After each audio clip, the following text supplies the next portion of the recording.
Karina, what's the first movie in your last 4 watched?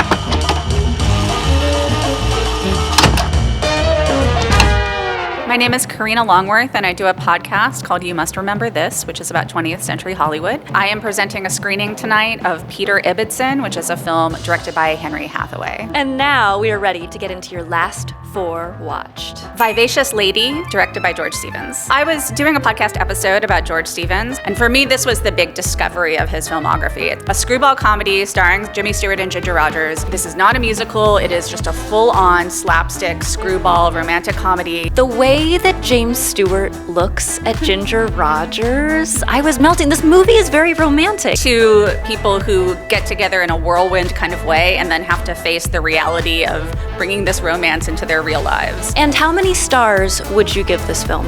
I would give it 4. One of the funniest things I've ever seen, and it's so bold and strange. Very slapstick, heavy on the slap. Stanley Donen's Lucky Lady. This film's very underseen on Letterboxd. I noticed it has fewer than 1,000 logs. Well, Lucky Lady is actually a difficult film to see in the United States. You have to order a DVD from overseas, but I just found it to be a real revelation. A massive disaster financially, a huge critical flop when it was released in the 1970s. It was a very grueling shoot where they spent like 80 days on a boat. Everybody was getting sick all the time. The camera fell out of the boat into the water. Disaster after disaster. And so when I sat down to watch the movie, I was expecting a bad movie, but the vibes are impeccable. Liza Minnelli and Burt Reynolds are sort of nominally a couple at the beginning of the movie, and then Gene Hackman enters their lives, and they become a throuple.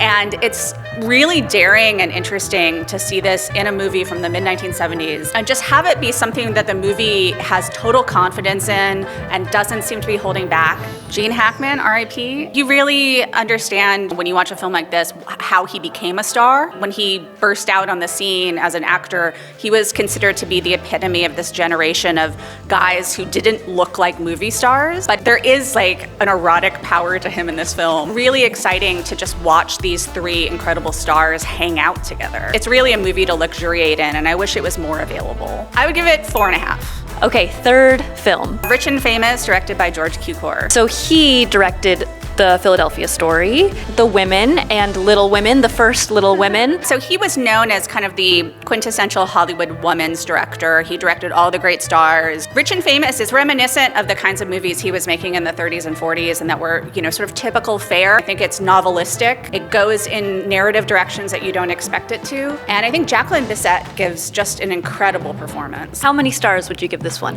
I would give it 5. Last film. Billy Wilder's Fedora. It sort of buries the lead of what it's about, so it's a little bit difficult to talk about without giving spoilers. But I will say that in my episode about it, I did refer to it as Billy Wilder's The Substance. Oh, that is tantalizing. So how many stars would you give Fedora?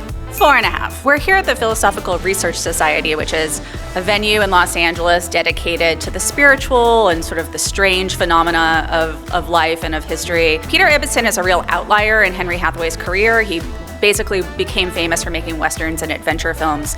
But this was a spiritual romance that he directed in 1935 starring Gary Cooper. So it just felt like a really good choice for the Philosophical Research Society. Wonderful hand-picked programming.